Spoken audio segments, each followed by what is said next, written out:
Hey guys, I am super excited. We just had a real big technical difficulty, so sorry if we're a little giggly. We just recorded the whole intro, but we weren't recording. So we're still kind of trying to get past this. But I am so excited for this interview today because this is one of my best friends, Shannon Morris. We have known each other for at least 29, 30 years, guys, since we were little kids in elementary school. We are talking today about her journey of becoming alcohol free. We were just kind of chatting about where we were raised, we were raised in Northern Virginia. We were products of the 90s and 2000s, and partying and drinking as a teenager was totally normal. It just was a thing, right? Everybody was doing it. We started drinking at a super young age, and it didn't seem like a weird thing or an abnormal thing. And as you move through your life and you just keep doing that and you don't really question it, things can become out of control. Like I was just telling Shannon, there have been times where I just quit drinking because I wanted to have a baby really bad. And when I would drink a lot, and I would smoke a lot of cigarettes. And I knew if I was going to quit smoking cigarettes, I had to quit drinking. And that was the thing that made me quit, for a year. I wouldn't have a sip of alcohol.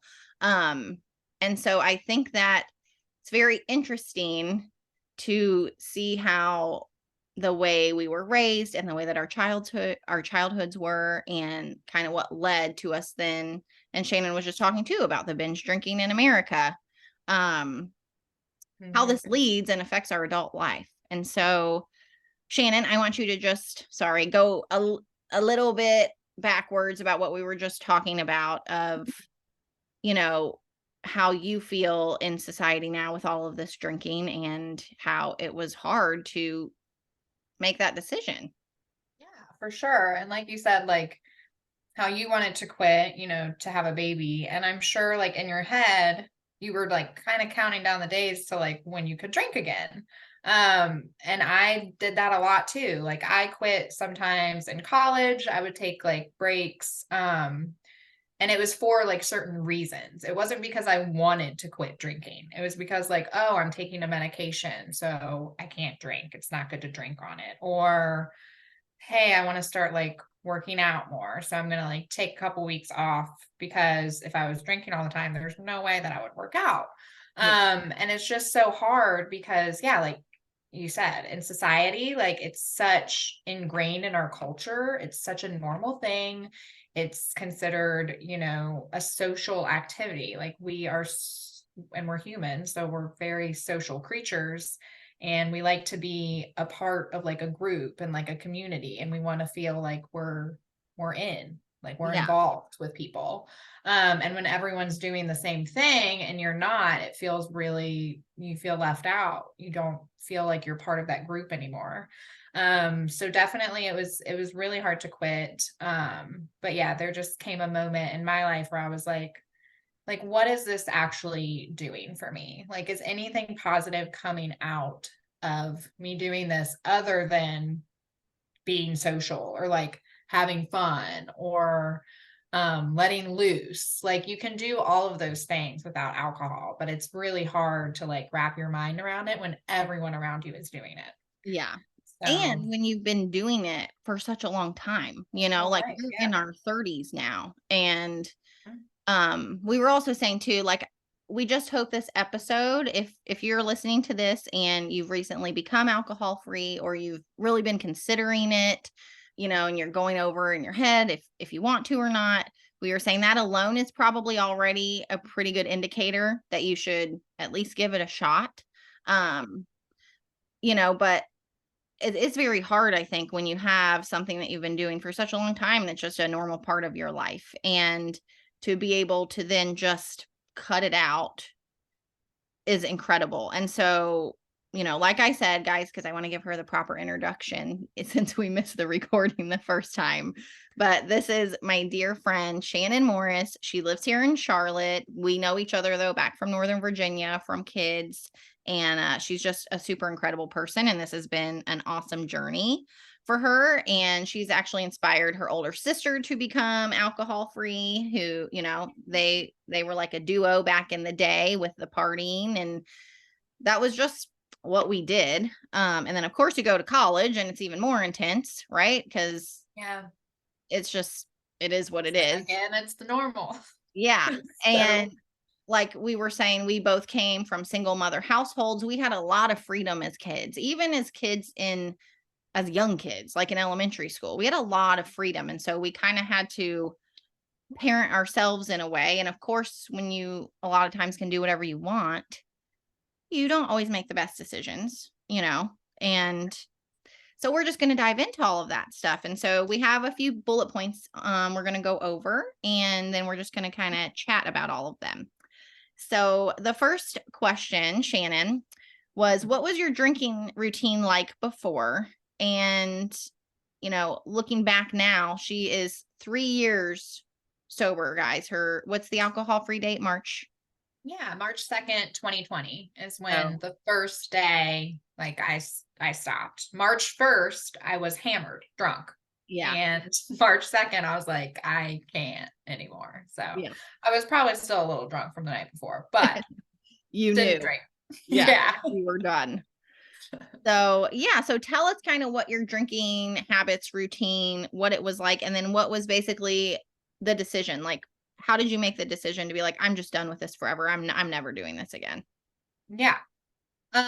So my drinking routine was I was very much a binge drinker. I started at a very young age, since I did have an older sister and I hung out with you and a lot of her older friends.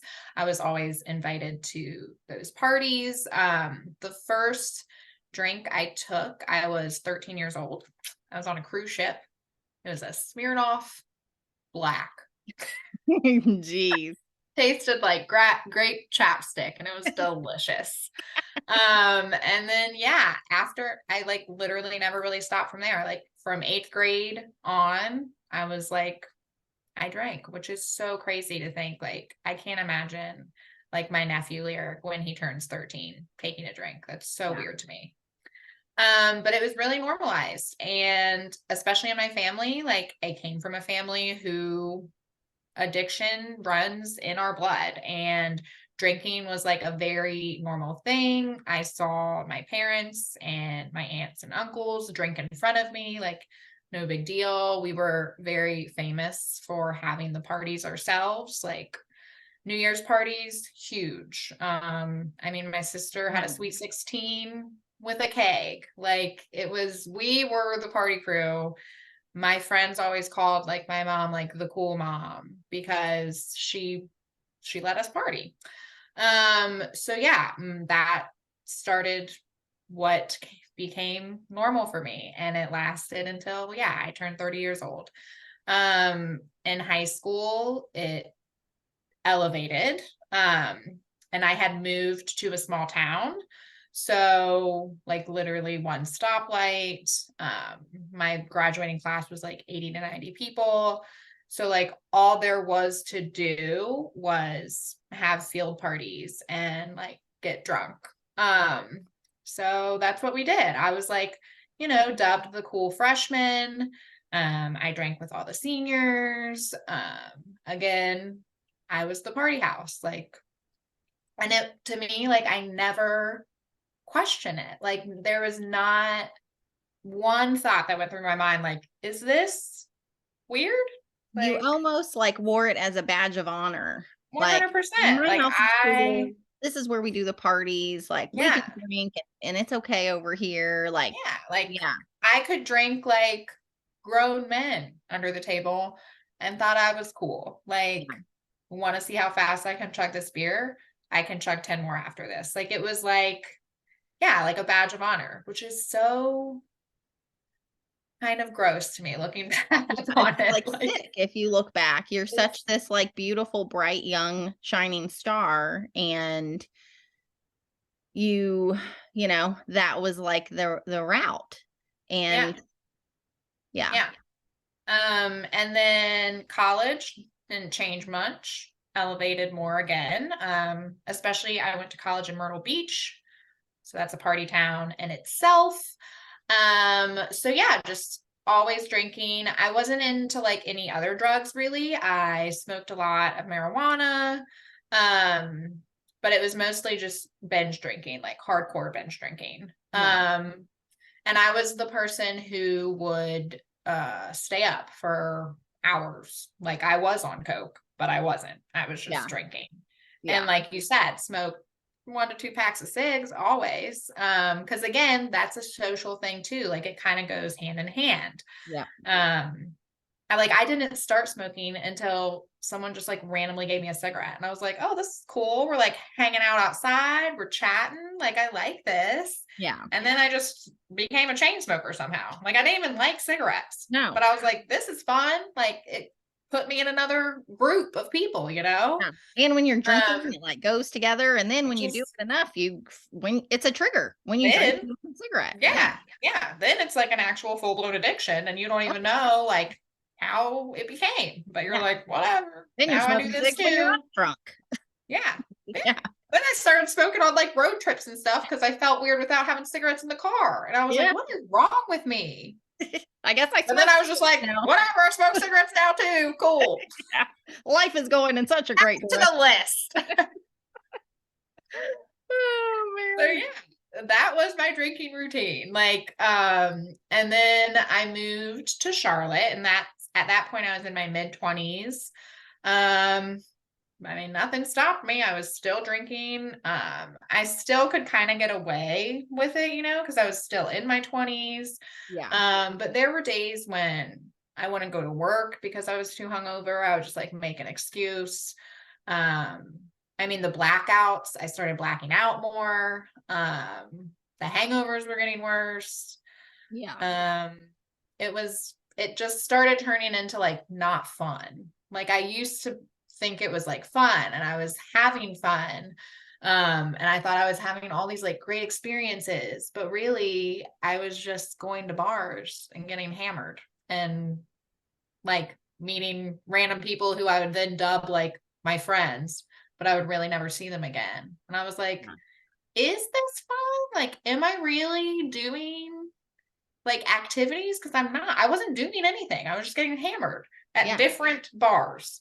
And like, even when I Spending traveled, money and spending all my money, yeah. money I didn't even have. And I'd be Yeah. like, you want a shot? Okay.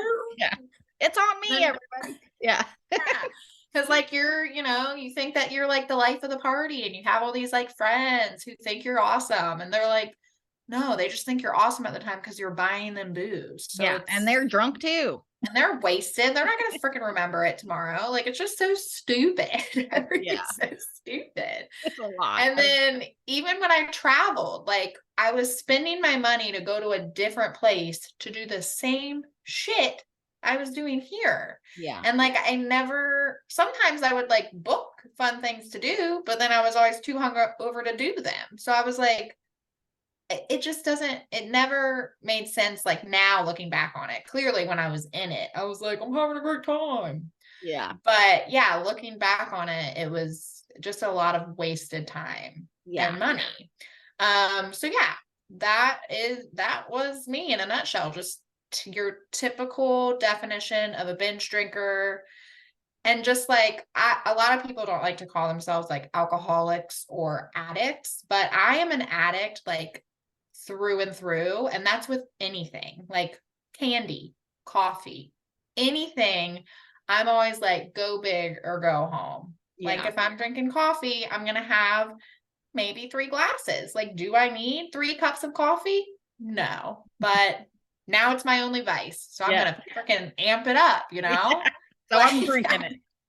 Like, I'll eat a whole bag of gummy bears. Why? I don't know, but they're there in front of my face. So why not eat the whole bag? Like, that is me. I'm just an addict. And I don't have a problem with calling myself that, but a lot of people don't like to say that because it is a stigmatized word. But yeah, that's who I am through and through. And any regrets? Tons, but also, you know, they led me to where I am now. The biggest regrets are definitely drunk driving. It makes me like sick to think about how many times I got in the car just wasted, not thinking of anybody but myself. And not really even thinking of yourself. Because No, you not could have thinking of gotten myself so either, hurt. not thinking of any consequence. But like what scares me the most is like I could have killed somebody else, not just myself. And there were actually times when I would wake up and literally turn on the news to see if I like was on the news, like Mm, gosh. wanted for murder. Yeah. Because I was like, how the fuck did I get home? Yeah. Like there were times when I would look at my car and it was messed up. And I was like, cool, like I hit something. Like what? Like Yeah. And you didn't even remember insane. it. Yeah, didn't even remember. So like that is the one of my biggest regrets. And then also just like putting myself in clearly crazy dangerous situations, like going home with people I shouldn't have gone home with. Just really crazy stuff that like, sorry, there's a bug somewhere. Mhm. That like, yeah, I would wake up sometimes in people's beds naked, like not remembering what happened. And like a lot of sexual abuse situations and just situations that I put myself in.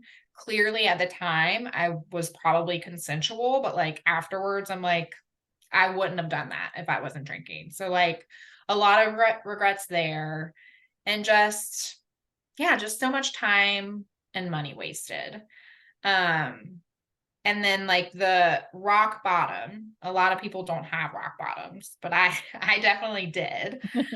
Um, I had been in a very toxic relationship. There was a lot of substance abuse going on, a lot of like mental illness stuff happening. And I luckily got out of that situation and it propelled me into like a deeper depression though, because then I was like out of it. I didn't know what to do. I was lost. Yeah. Um, and so I started drinking more and then I started smoking weed again a lot more. And that just led me to make more mistakes and like it was getting crazy. Viral. Yeah, it was a big spiral. And then I ended up going to a trip to New York City with my friend. He was my friend for over like 10 years. I met him in college at Coastal Carolina. And anytime we got together, like it was a party. Like we were gonna rage. Yeah. Like he was crazy and it was just, I always thought I was having a good time with him, but you know, looking back on it, we were just stupid and insane. But that was the trip that literally I was like, I can't do this to myself anymore. I blacked out like that whole time. Like I honestly don't remember any of that trip. He left me there stranded in New York City, like left on the plane without me. So my best friend Caitlin got me a plane ticket back to Charlotte.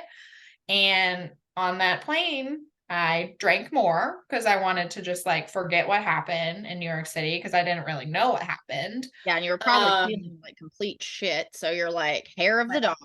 Yeah. felt awful, felt disgusting, didn't shower. Like I was just, oh, I was gross. And the guy next to me, I felt so bad for him. I was talking his ear off about nonsense. Still And I could drunk. like, I could tell, you know, on his face, like, Shannon, shut up. What are you doing? Yeah. Just kept going. I was like, whatever. Drank so much Prosecco. Like I was Yeah. like, whatever. Got home, FaceTime my aunt, FaceTime my mom, having a great time, you know, just like, and then like that night, I was like, what? I was drunk again. And I was like, why am I doing this again to myself after I just had a terrible time in New York City? Like, I was at that point drinking like probably like 4 to 5 times a week. Like, Yeah. and it was like normal. Like, I could take down a bottle of Prosecco easy, like, nothing, like, nothing. Like, Yeah. 2 bottles a night, I could do it. So yeah, I woke up the next day and I had like bruises all over my body from New York City. I Hmm. felt like shit again. I mean, my eyes, they just looked dead. Like there was no sparkle and I wasn't happy. I was like, none of what I'm doing in my life is making me happy. Like every single situation that I've ever had that was negative, alcohol was involved. And I Yeah. was like, it's just time. And like my dad, when I was little, he had addiction problems, and that's what he eventually passed away from at a very young age when he was 32. And so I always thought, like, if I don't like do this now, like I'm literally going to end up like him. Yeah. And I didn't want to die. And so that's when I was like, I have to do it. Like, Yeah.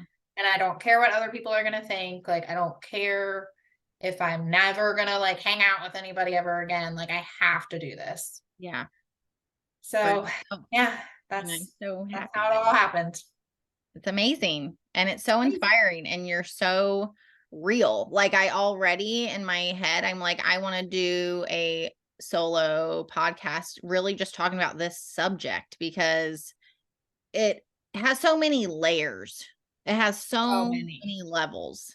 And a lot of people wouldn't admit that, like, they would regularly black out or go home with strangers that they, would wake up the next morning. And so thank you, number one, just for being so open and honest about it, because hopefully this will help people, like, Yeah. it's just Yeah. and so we kind of already did the how long had alcohol been a part of your life? A very, very long time. Oh, And yeah. you had tried to quit before. You said, like, in college, you'd have these little spells of like, hey, I'm on this medication, right? So I can't be drinking on this, or I want to work out. And obviously, I'm not going to hop up out of bed the next morning to work out if I'm super hungover. Yeah. And so what I want to touch on next is what has changed, or how has your life changed now? You are 3 years into this. I'm sure, have seen so many amazing positive changes in your life. And so what are some of those that you can chat about? Yeah. Um, oh man, change is abundant. Like literally everything, every aspect of my life has changed. And I'll just start off with like the physical changes. It's incredible. So when I was drinking, like I had terrible heartburn. I had acid reflux. I was literally taking omeprazole every single day for that reason. Completely gone after I stopped drinking. Gone. Just doesn't even exist anymore. Unless I eat like too much pizza or something. But other than that, gone. Don't have to take a pill every day for that. My weight was always fluctuating. I would always be like 120 to all the way to my heaviest, which was 140. And I was just like blown up. I was always bloated. My cheeks were always like really chunky. I A always lot of had gut issues. inflammation. Yeah. Yeah. I always had gut issues, like just not okay with my stomach, not going to the bathroom regularly, just like not good, not healthy. I was told I had high cholesterol when I was 26. And I was like, huh? I was like, does that even like happen to 26-year-olds? Like, what do you mean? They're like, well, what are your hobbies? I was like, what do you mean? Like, I drink. I don't exercise. I eat really shitty food and I drink all the time. You're saying that's not normal? Yeah. So all of those like completely changed. My complexion got better. My eyes came back. I look actually happy in my eyes. My weight has stayed the same now. I'm a normal weight for my height and my age. I have more motivation to like stay healthy since I feel so good and I look better. I just have the motivation to keep that going. So I do more exercising, I walk more, and it's not like I'm like a huge like cardio buff or like I'm in the gym every day. I just do things that like make me feel good. You So move your body. yeah, Yeah. I move my body. Yeah, I take lots of walks. I do a lot of yoga.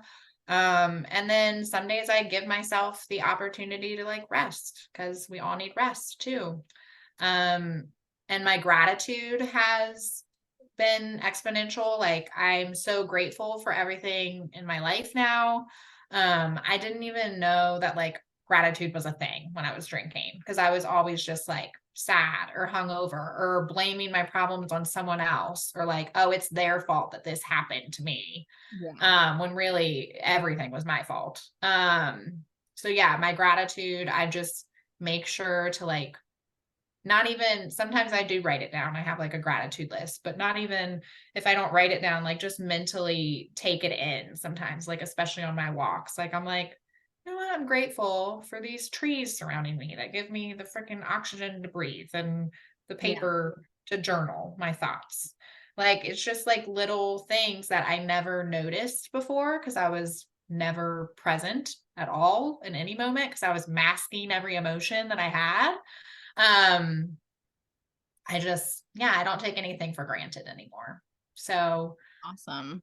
and the mental effects are just, I've always suffered from anxiety, especially in my early 20s. That's when it started. And I always thought that drinking helped my anxiety, which of course it helps for like, a little bit The because you don't night. feel anything anymore. Yeah. But then it's just tenfold the next day, especially hungover. We call it anxiety because it's, Oh you want yeah. to you want to freaking kill yourself. You Yep. really do. The It's, hangover anxiety is the oh worst. my gosh, it's Like awful. without a doubt. Yeah. Like You hand think me of a nine. Xanax immediately. Like Yeah. that's how I felt, and I would take it because I was Yep. like, I can't I deal with can't this. live with I the consequences of my actions. Like I I can't. literally can't deal with them. So I have to take a pill Hmm. to deal with it. Yeah. Yeah. So let's And start up another addiction. Why yeah. not? Yeah. So it's Come just on. like a vicious cycle, seriously. So mentally, like, I am on another stigmatized thing is antidepressants or medication that help you, but I am on one and it's helped me immensely. Also with therapy. So both of them combined have like literally changed my life. And yeah, I like hardly have panic attacks anymore. And when I do, I can count on like one hand how many a year when it used to be like a monthly, if not daily thing. Yeah. So yeah, both mental and physical changes are like insane. I could go on forever about it because it's just Yeah. like everything got better once I took alcohol out of my life. And I want to bring up the point, a couple things you said actually, like how it used to be everything was everyone else's fault. And it makes sense because it's like you're not even taking responsibility for your own life, let alone things that are happening to you or whatever. And so when you're in that mindset, right? And you're just not clear headed. You're just like foggy brain, foggy head all the time. I remember when I did like go a year without just touching alcohol because I was doing my IVF and stuff, it was like, holy crap, my mental capacity and capability. I Oh was yeah. like, I have been dumbing myself down for so long. Like, it is insane the thoughts that I'm thinking and, like, the deep stuff that, like, is going through my brain, and it Yeah. was almost, like, too much sometimes because Hmm. I was like, Yeah. How am I, like, thinking this clearly and this quickly and, like, all of these different things?" I was pregnant with Isla. It was, like, right when I got pregnant with Isla, all this stuff started happening. Alcohol had been out of my life for over a year at that point, and it was like, wow. And it really does, for people who maybe have tried to quit and then, they like quit for like a week or like a month.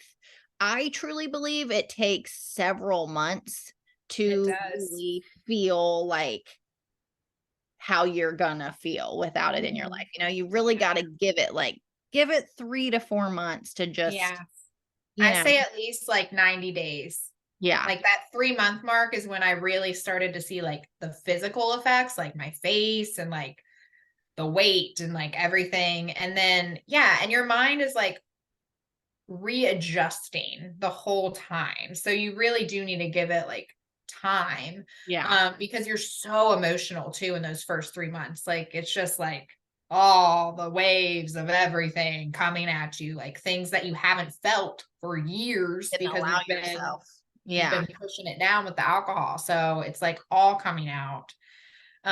So yeah, you're right. I would give it at least like 3 to 6 months to like see the actual like true effects that it can give someone. Yeah. And then I wanted to ask you, because we talked about like how it was just such a normal thing and in your family and in your group your circle of friends, your social circle. How did people, for you personally, how did people respond when you just kind of made this, like, this is known, this is what I'm doing, I'm cutting this out? Like, how was it perceived from people? I had there were a couple different reactions. So the people who were like closest to me were obviously like in super big support of it because they had known like how I felt for a long time, and I was sad. Like I wasn't myself anymore, and I had always like said like, yeah, I drink too much. I really wish I could quit, blah blah blah. So the people who like I had already expressed those feelings to, like they were very like proud of me and happy and were just in support of it. And then there were some people who quite sadly were like, "Oh, okay, like sure. You always say that you're gonna do that, and then like we'll see you at the bar in a couple weeks." Kind of like a boy who cried wolf scenario type situation, Yeah. which like I don't blame them because I had many times before being like, "I'm quitting drinking." Um, but those people, most of them, like they were my party friends. So a lot of them, like I don't even talk to them anymore. I kind of don't even like remember who they honestly were. Yeah. Yeah, but for the most part, like I had tons of support. And that's like a huge thing when becoming sober or when trying to quit anything. Like you need a community, you need a support system, even if like you don't have friends or family who are going to support you, or you just don't have friends and family in general. Like Mhm. you can find a community, you can find someone, like even therapy, like someone to just bounce ideas off of, or like thoughts, or a journal. Like a journal helped me get all of my feelings out if I didn't have anyone to talk to, or if, I was unhealthily self-isolating myself, because I did get sober during COVID. So it was like crazy. Yeah. But yeah, community is like such a big thing. And luckily I had a really strong support system behind me, especially like my sister. She's always been supportive of me. And like this, she always says the day before I got sober, I literally told her, I was just like, this is just who I am. Like, I have to stay this way because this is who I am. Like, I don't know any other like way to be. And she's like, are you honestly like listening to yourself? Like, did you just hear what you said? You said you are this way. Like, Yeah. you're not a drink. Like, you don't have to drink. Like, you can Yeah. be someone else. There's a better version of you. Yeah, there's Yeah. someone like you can become anything. Like, you don't have to stay this like drunk, fun person Unhappy. that you think that you are. Like, I Yeah. always thought I had to have the alcohol to like be fun or like be funny and cool and like the Shannon that everyone knew. But really, I'm like way funnier without alcohol. I was so dumb and loud and thought I was funny, but like looking back, I was like, ew, no, you're like the most annoying person. I You're think not that's funny how at we all all. feel. Yeah. Can't even put a sentence together. Okay. You're not funny. You're cracking yourself up, but not Yeah. really anybody You're else. the only one who thinks you're funny, Shannon. Oh, yeah. So, yeah, I did have a lot of that support. There were, of course, there's always going to be those people who are like, meh, or Yeah. like ask the really like rude and dumb questions. Like when I say, oh, I don't drink, or like, no, like when someone offers me a drink and I'm like, oh, no, like I don't drink, or like even like not saying I don't drink, but saying like no to an alcohol beverage, people are Yeah. like, huh? Like they get so confused. And yeah, I would just say to those people, like, don't do that. Yeah. It's really rude. Yeah. I mean, when people ask me why, like, why don't you drink? Like, huh? Like what? And they act surprised. Like, I don't get mad anymore because I used to be that person. Like, I used to be like, huh? You don't drink? Like, what a loser town. Yeah. But yeah, Newsflash. it's a very, yeah, like, huh? It's a very like personal thing. And a lot of people don't want to tell you why they don't drink. And sometimes there's not even a reason. They just don't freaking drink. Yeah. So like just say, okay, cool. And offer them another beverage, like a water or a soda or a mocktail or something. Like you don't Yeah. need to know why they're not drinking. They're just not drinking. Um, yeah. And another one that I get is like, what do you do for fun? And I'm like, what are you doing for fun? Yeah. How about we reverse that question? Because it's going to be hard for you to tell me. Yeah. You're like, You're going to actually, be like, I do this. Yeah. Are you yeah. having fun? Tell me how you feel tomorrow, Yeah. buddy. Call me tomorrow. Oh, you won't be able to. You'll feel like death. Exactly. And for anyone, because I just wanted to give you the opportunity to give your club a shout out for anyone who is local to Charlotte, because I know that they have been awesome, like just an awesome support system to have during this journey for you. The Counterculture Club, right? Yes, I actually have their pen right here. Yay. Yeah, they are awesome. It's not more, it's more of like a social club than like a treatment, like AA or something like that. But it's just to be able to meet people and do things without alcohol involved. Some people in the club like aren't completely sober. They're just like sober curious, or they only drink like sometimes. But when you're at the events in Counterculture Club, you cannot drink. Like you're not, that's the point of the club. Like we're doing activities and showing people that you can have fun without drinking. A lot of the people are like sober though in the group. Like there's people who have been sober for like 10 years in the group. So it's like really cool to just be able to talk to those people and get their take on stuff and just be able to have like-minded people around and not be surrounded by, the normal cultural drinking crew. Yeah, that's awesome. Well, Yeah, they're really girl, cool. I love you. I love you. Thank you so much for this. And Yes. everyone, you can find Shannon on Facebook if you have any questions. Shannon Morris. I Sure. will also put her information on in the show notes. And we'll put the information for Counterculture Club as well if you guys want to check them out. And this was amazing. I feel Thanks. like we have more to talk about, so we may do like a We part do. 2 to this. Yeah, I do just want to say, like, if you are questioning yourself, there probably is a reason for it. So definitely just like trust your gut, give yourself grace. Definitely start a routine. Like a routine is what I like live for now. Mm. It just keeps you on track, especially like mentally, so your thoughts aren't just like going crazy. And again, like a support system, find a community. And yeah, just talk it out. Yay. Well, I love you so much. I love you so much. Thank Thank you for having me. Yes, thank you for doing this. I am Yeah, of going course. to. All right. Thanks, everybody.